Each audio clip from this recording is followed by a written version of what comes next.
Mais esperto que o diabo, Napoleão Hill. Capítulo 5. A confissão continua.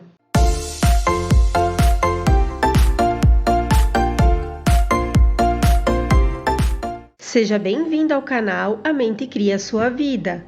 Se você chegou a este vídeo, foi por alguma razão. Então, se você gostar dele, se inscreve no canal e ativa o sininho. Assim você será avisado sempre que postarmos conteúdos novos. Curta e comenta e compartilha. Fique agora com o capítulo 5. A confissão continua. Pergunta: se esta sua confissão parasse exatamente aqui, todas as suas afirmações seriam perfeitas.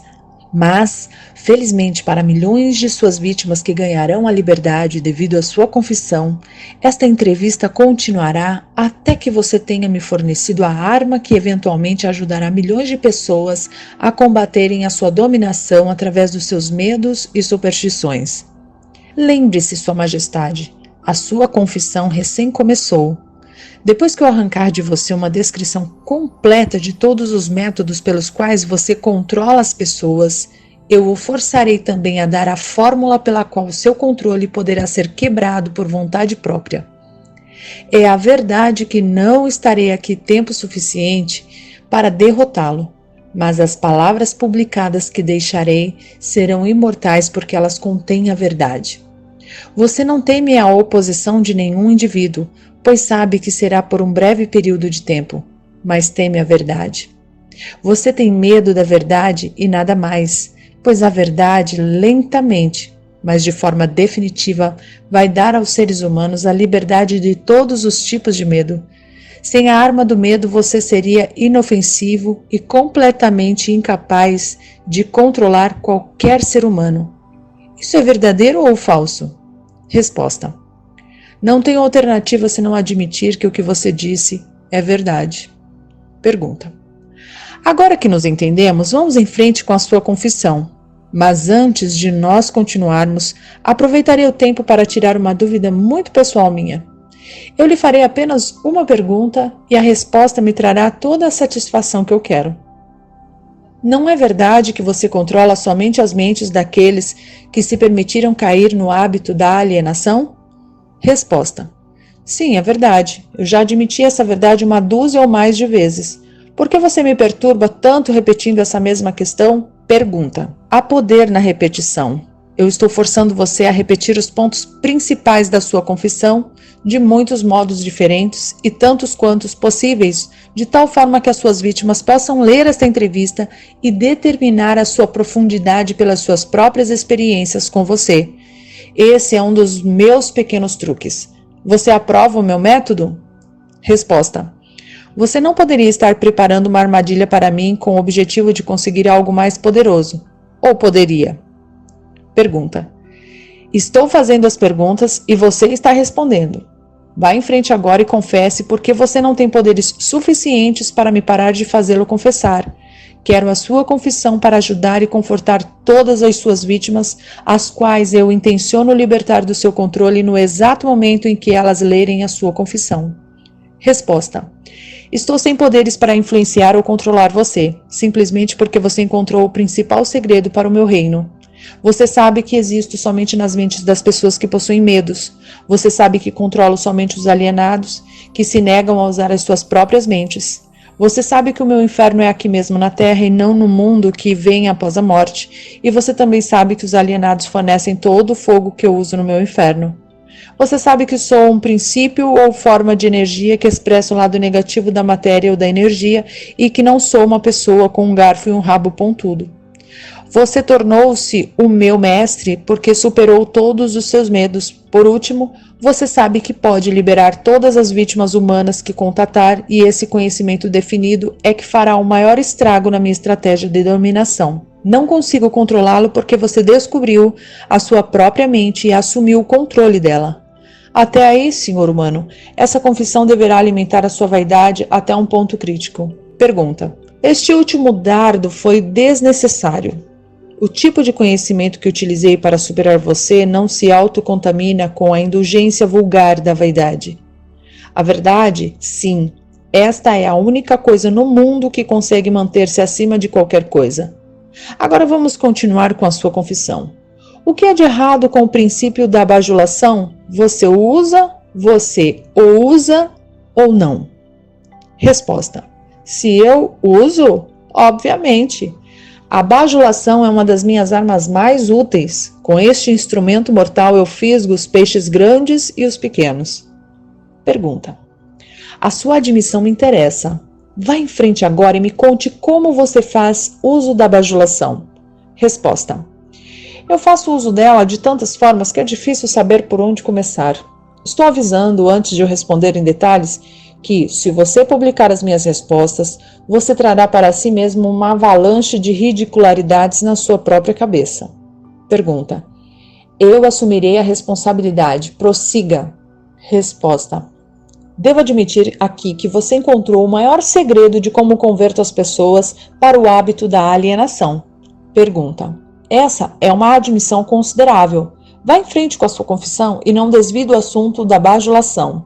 Sem mais conversas colaterais e sem mais enrolações neste momento, me conte tudo sobre como você usa a bajulação para ganhar o controle sobre as pessoas. Resposta: a bajulação é uma isca de valor incomparável a todos aqueles que desejam ganhar o controle sobre as outras pessoas. Ela carrega em si qualidades atrativas para outras pessoas porque opera através de duas das mais comuns das fraquezas humanas: a vaidade e o egocentrismo. Há certa quantia de vaidade e egocentrismo em todas as pessoas. Em algumas pessoas, essas qualidades são tão salientes que elas literalmente servem como uma corda pela qual alguém pode amarrar-se. A melhor de todas as cordas é a bajulação. A bajulação é a isca-chave pela qual homens seduzem mulheres. Algumas vezes, na verdade, frequentemente, mulheres usam a mesma isca para ganhar o controle dos homens, especialmente os homens que não são dominados pelo apelo sexual. Ensino o seu uso tanto para os homens quanto para as mulheres. A bajulação é também a principal isca com que os meus agentes ganham a confiança das pessoas de quem eles procuram as informações necessárias para prosseguir na sua missão. Onde quer que alguém pare para alimentar a sua vaidade pela bajulação, lá estou eu colocando o primeiro tijolo para construir mais um alienado. Não alienados não são facilmente alvos da bajulação. Inspiro pessoas a usarem a bajulação em todas as relações humanas onde seu uso é possível, porque todos aqueles que são influenciados pela bajulação tornam-se vítimas fáceis do hábito da alienação. Pergunta: você consegue controlar qualquer um que seja suscetível à bajulação? Como eu já disse, a bajulação é de grande importância em tornar as pessoas presas fáceis ao hábito da alienação. Pergunta: com que idade as pessoas são mais suscetíveis à bajulação? Resposta: idade não tem nada a ver com a susceptibilidade à bajulação.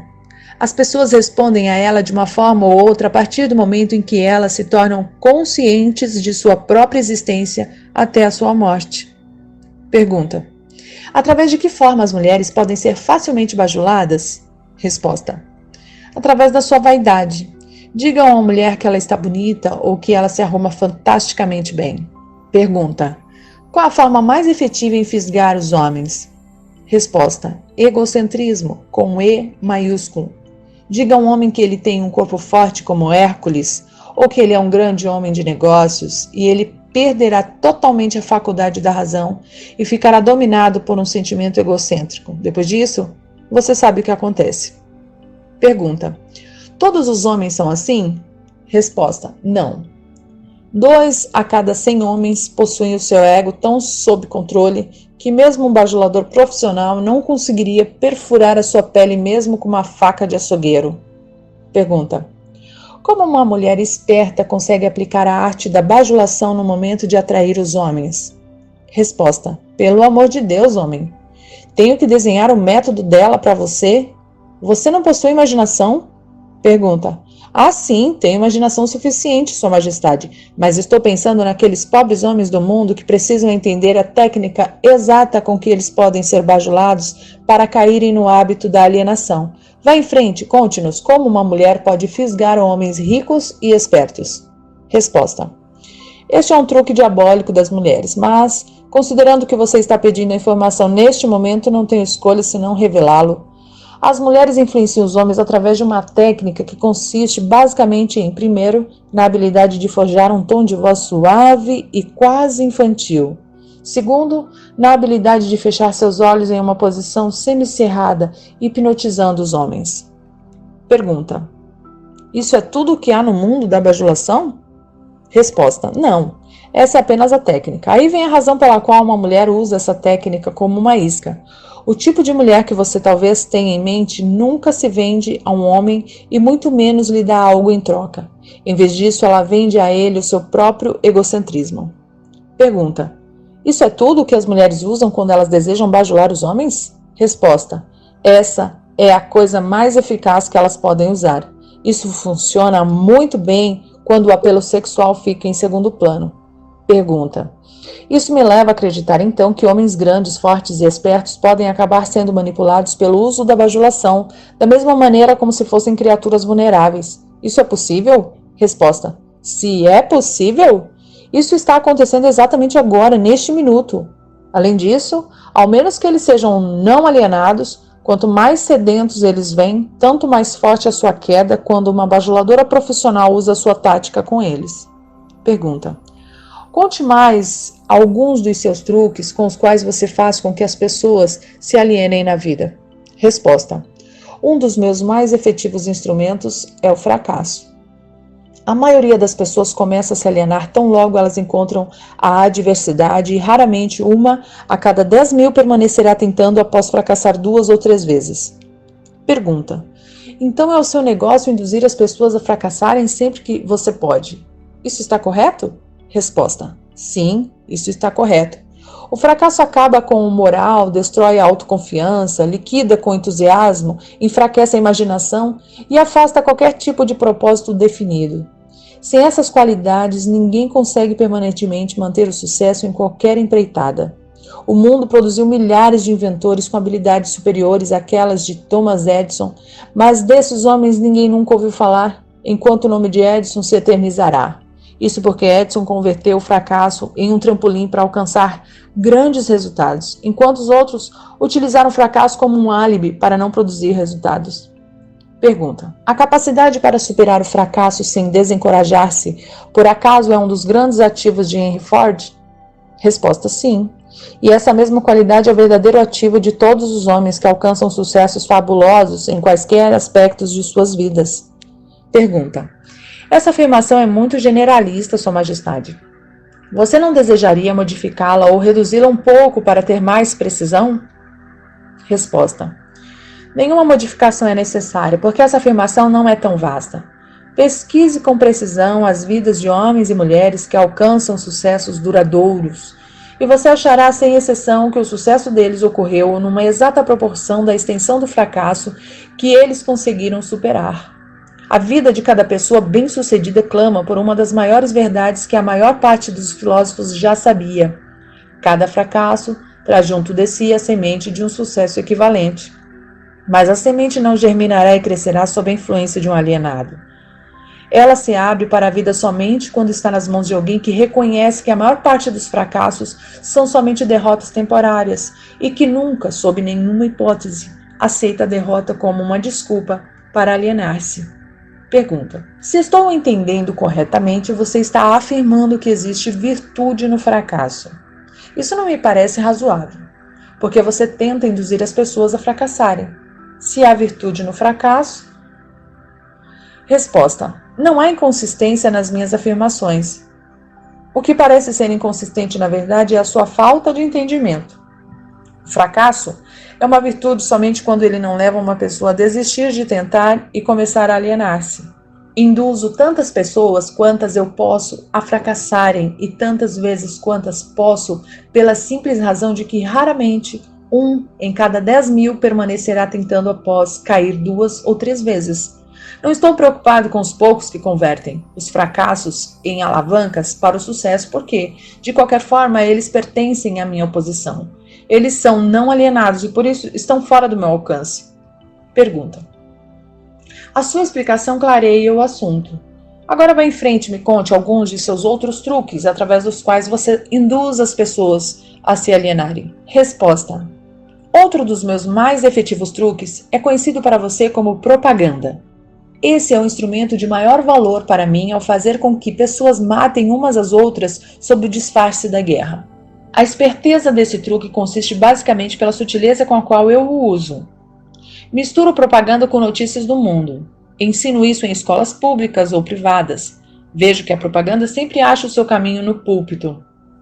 Coloco cor nos filmes animados com ela. Faz com que ela entre em cada casa onde tem um rádio ligado.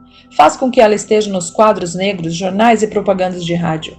Eu a espalho em todos os lugares onde as pessoas trabalham e fazem negócios. Usa a propaganda para encher as salas dos tribunais e as varas de família, principalmente quando se trata de divórcio. Também faz com que a propaganda sirva para destruir os negócios e a indústria.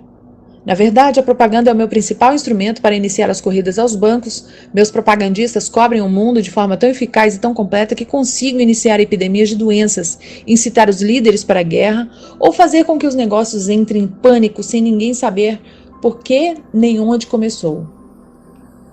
Pergunta: se você consegue fazer tudo o que você diz conseguir fazer com a propaganda, não é difícil de imaginar por que temos tantas guerras e crises econômicas. Dê-me uma descrição simples do que você quer dizer com o termo propaganda. Apenas diga o que é e como ela trabalha. Desejo saber particularmente como você faz com que as pessoas se alienem através do uso desse instrumento diabólico. Resposta: propaganda é qualquer instrumento, plano ou método pelo qual as pessoas podem ser influenciadas sem saber que estão sendo influenciadas, ou até mesmo a fonte dessa influência. Propaganda é usada nos negócios com o principal objetivo de desencorajar a concorrência. Empregadores a usam para ganhar vantagem sobre seus empregados. Os empregados retalham usando a propaganda para ganhar vantagem sobre os seus empregadores. Na verdade, ela é usada tão universalmente e através de uma técnica tão bonita e delicada que mesmo quando é detectada ela parece inofensiva. Pergunta: eu suponho que alguns de seus garotos, nesse exato momento, estão engajados em preparar as mentes dos americanos para se alienarem para aceitar alguma forma de ditadura. Conte-me como eles trabalham. Resposta: sim. Milhões de meus garotos estão preparando os americanos para se tornarem hitlerizados. Meus menores garotos estão trabalhando através da política e da organização dos trabalhadores.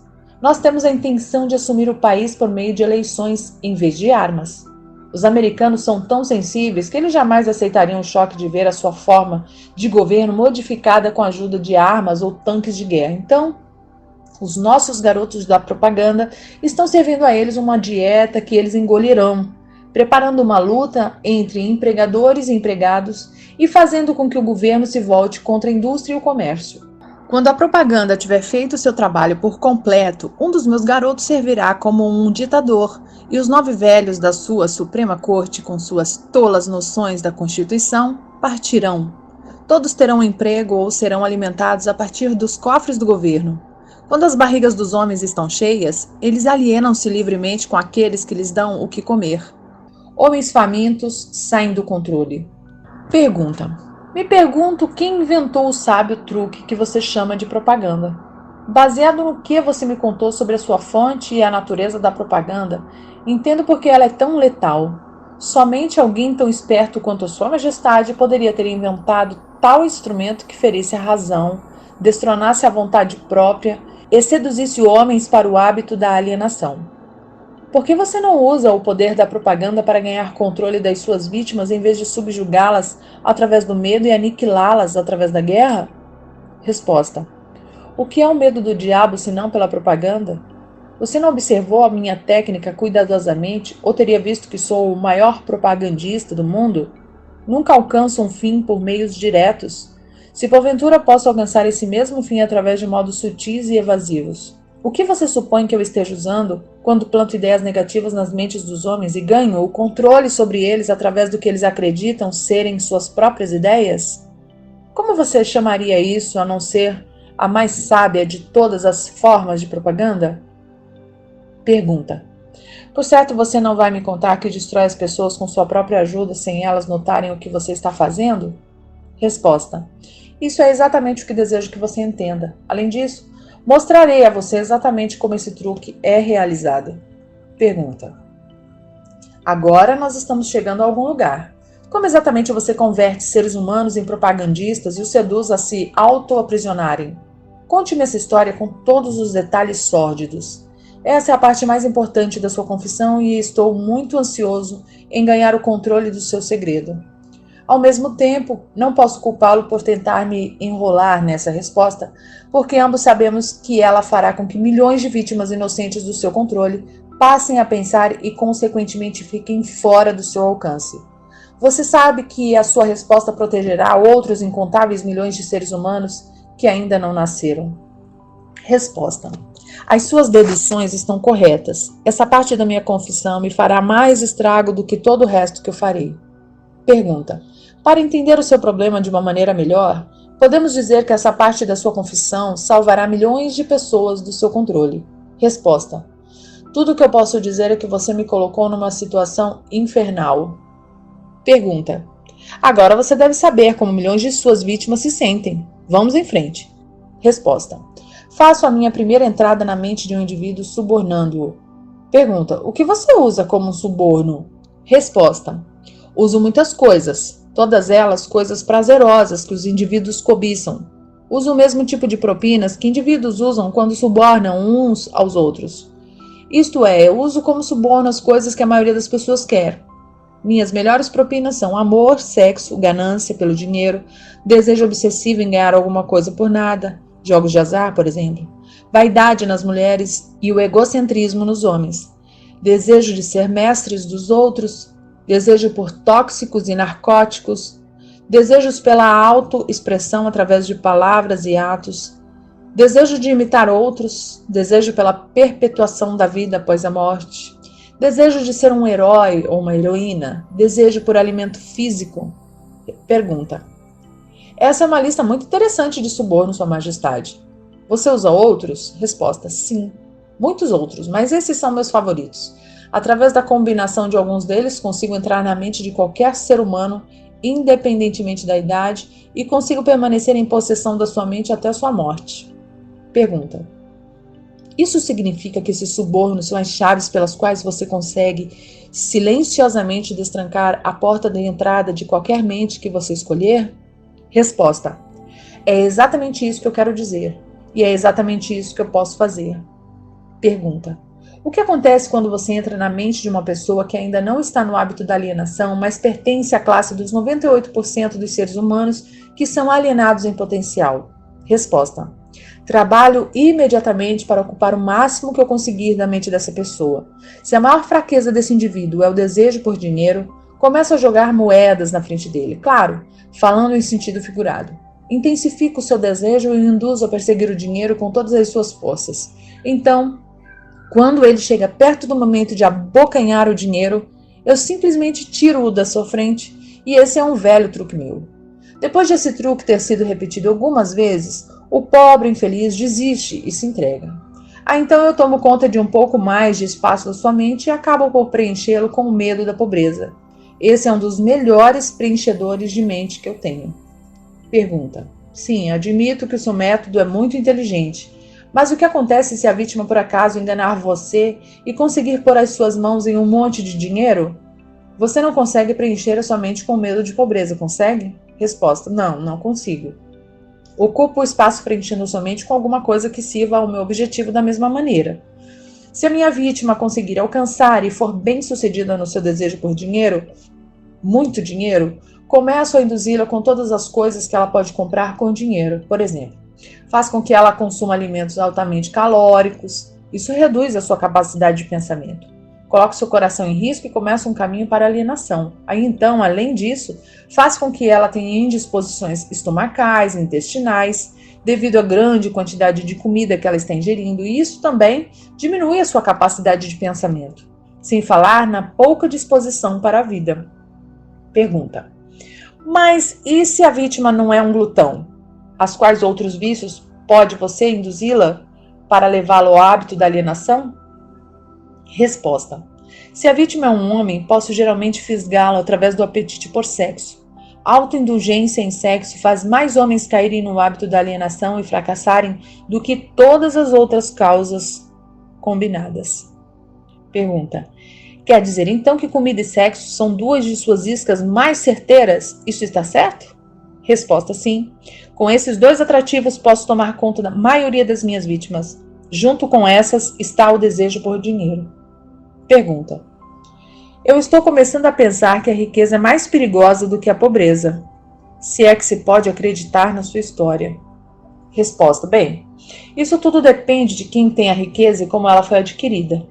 Pergunta: o que tem a ver a maneira com que o dinheiro foi adquirido com o fato de ele ser uma bênção ou uma maldição? Resposta: tudo. Se você não acredita em mim, dê uma olhada naqueles que adquirem grandes quantias de dinheiro de forma abrupta, sem tempo suficiente para ganhar sabedoria de como lidar com ele. Tendo feito isso, observe atentamente como eles usam o dinheiro. Por que você supõe que os filhos dos homens ricos raramente conseguem grandes realizações, tal como seus pais? Eu lhe contarei por quê. É porque eles foram privados da autodisciplina que vem do fato de ter que se trabalhar pelo dinheiro. Dê também uma olhada no histórico de artistas do cinema ou atletas que, num piscar de olhos, acham-se rodeados de fortunas e, de uma hora para outra, são venerados como heróis pelo público. Observe o quão rapidamente eu consigo penetrar em suas mentes, principalmente através do sexo, dos jogos de azar, da comida e do álcool. Com esses vícios, eu consigo pegar e controlar mesmo as maiores e melhores pessoas, tão logo elas colocam suas mãos em grandes quantias de dinheiro. Pergunta: e o que você tem a dizer sobre aqueles que adquirem o dinheiro lenta e paulatinamente, prestando alguma forma de serviço útil? Eles também são facilmente pegos? Resposta: eu também consigo pegá-los, mas geralmente tenho que mudar a isca. Alguns deles querem uma coisa e outros querem outras coisas. Meu objetivo é mais bem alcançado, onde consigo fazê-los querer algo que eles desejem muito, mas embrulho esse pacote como se fosse algo que eles não quisessem. O que eu dou a eles é algo definitivo que os faz alienados. Você entende como eu trabalho? Pergunta: seu trabalho é muito inteligente. Você atrai as pessoas através dos seus desejos naturais e aí então coloca o seu veneno mortal bem no âmago desses desejos sempre que você pode. Resposta: agora você está começando a entender. Como você pode ver, de forma figurada, pode-se dizer que eu coloco o início e o fim contra o meio. Pergunta: de tudo o que você diz, pude entender que você não consegue induzir um não alienado a ajudá-lo a ganhar o controle da sua mente com esses seus tipos de subornos. Isso está correto? Resposta: isso é exatamente correto. Posso e também me interesso em dar propinas a todos os não alienados, porque eu uso como suborno as coisas que todas as pessoas naturalmente desejam. A diferença é que o não alienado assemelha-se a um peixe que rouba a isca do anzol, mas recusa-se a ser fisgado. O não alienado tira da vida o que quer que ele queira, mas ele o faz nos seus próprios termos.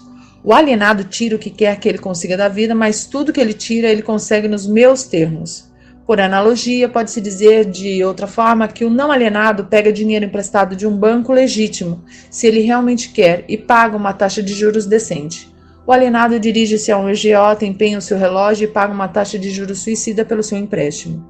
Pergunta: então eu concluo, por todas as suas afirmações, que no final das contas as suas mãos estão de alguma forma ligadas em todas as misérias e problemas das pessoas, mesmo que a sua presença não seja visível? Resposta: todos os meus trabalhadores que trabalham contra a vontade são, na verdade, os meus melhores operários. Como você pode ver, os meus trabalhadores que não são conscientes do trabalho que fazem são todos aqueles que eu não consigo controlar com alguma combinação de propinas, pessoas que tenho que controlar pelo medo ou alguma forma de tragédia. Elas não desejam servir a mim, mas não conseguem evitar porque elas estão eternamente ligadas a mim pelo hábito da alienação. Pergunta: agora estou começando a entender melhor a sua técnica. Você suborna suas vítimas através dos seus desejos naturais e as leva a se alienarem se elas responderem aos seus atrativos. Se elas se recusarem a responder, você planta a semente do medo nas suas mentes ou prepara armadilhas para elas com algum tipo de infortúnio, atando-as enquanto elas estão no auge da depressão. Esse é o seu método? Resposta: é exatamente assim que eu trabalho. Muito esperto, você não acha? Pergunta: quem você prefere que sirva como seu propagandista, os jovens ou os velhos? Resposta: os jovens, é claro. porque eles podem ser influenciados pela grande maioria dos meus atrativos muito mais facilmente que as pessoas com mais idade, que já possuem um julgamento mais maduro. Além disso, eles vão permanecer mais tempo ao meu serviço no planeta. Pergunta: Sua Majestade me deu uma clara descrição do que é alienação. Agora me diga, o que deve ser feito para assegurar-se contra o hábito da alienação? Eu quero uma fórmula completa que qualquer um possa usar. Resposta: a proteção contra a alienação encontra-se facilmente dentro de cada ser humano que possui um corpo normal e uma mente afiada. A autodefesa pode ser aplicada através destes simples métodos. Pense por si mesmo em todas as ocasiões. Pelo fato de que, aos seres humanos, não é dado o controle completo sobre nada. Pensar os seus próprios pensamentos é algo muito significativo. Decida definitivamente o que você quer da vida. Então, crie um plano de ação para alcançá-lo e esteja disposto a sacrificar tudo o mais, se necessário, antes de aceitar uma derrota permanente. Analise as derrotas temporárias, não importando de qual natureza ou causa, e extraia dessa derrota a semente de uma vantagem equivalente. Esteja disposto a prestar um serviço útil equivalente ao valor de todas as coisas materiais que você demanda da vida, e não esqueça que você deve prestar o serviço primeiro, para depois receber o valor equivalente. Reconheça que o seu cérebro é um aparelho receptor que pode ser sintonizado para receber comunicações da Central Universal de Inteligência Infinita para ajudá-lo a transformar os seus desejos no equivalente físico. Reconheça que o seu grande ativo é o tempo. É a única coisa, com exceção do poder do pensamento, que você também tem nas mãos, e é a única coisa que pode ser transformada em coisas materiais que sejam do seu desejo. Organize seu tempo de tal forma que nada dele seja desperdiçado. Reconheça a verdade de que o medo geralmente é um preenchedor de espaço que o diabo utiliza para ocupar a porção disponível da sua mente. Ele é somente um estado de espírito, que você pode controlar preenchendo o mesmo espaço que ele ocuparia com a fé inabalável na sua capacidade de fazer a vida fornecer o que quer que você queira dela. Quando rezar, não implore. Peça o que você quer e insista exatamente nisso, sem substitutos. Reconheça que a vida é um mestre cruel que ou você o controla, ou ele controla você. Não há meio termo. Nunca aceite da vida qualquer coisa que você não queira. Se aquilo que você não quer temporariamente vem à força para você, você pode recusar em aceitá-lo na sua mente. E isso abrirá espaço para você trazer as coisas que você realmente quer. Por último, lembre-se de que seus pensamentos dominantes atraem, através de uma lei definitiva da natureza, pela rota mais conveniente e curta, a sua contrapartida física. Seja extremamente cuidadoso com o foco dos seus pensamentos. Pergunta: essa lista me parece muito impositiva. Tem-me uma simples forma combinando todos os 10 pontos que você mencionou? Se você tivesse que combinar todos os 10 pontos em somente um, qual deles seria? Resposta: seja definido em tudo que você fizer e nunca deixe pensamentos não acabados na mente. Forme o hábito de alcançar decisões definidas em todos os assuntos e áreas de sua vida. Pergunta: pode o hábito da alienação ser quebrado? Ou ele se torna permanente uma vez tendo sido formado? Resposta: o hábito pode ser quebrado se a vítima tiver força de vontade suficiente, considerando-se que leva tempo para conseguir. Existe um ponto de ruptura em que o hábito nunca mais pode ser quebrado. Além desse ponto, a vítima torna-se minha. Ele se parece com uma mosca que foi pega numa teia de aranha. Ela pode lutar, mas não consegue desvencilhar-se. Cada movimento que ela faz a torna mais enredada. A teia na qual enredo as minhas vítimas permanentemente, na verdade é uma lei da natureza que ainda não foi nem entendida nem estudada pelos homens de ciência.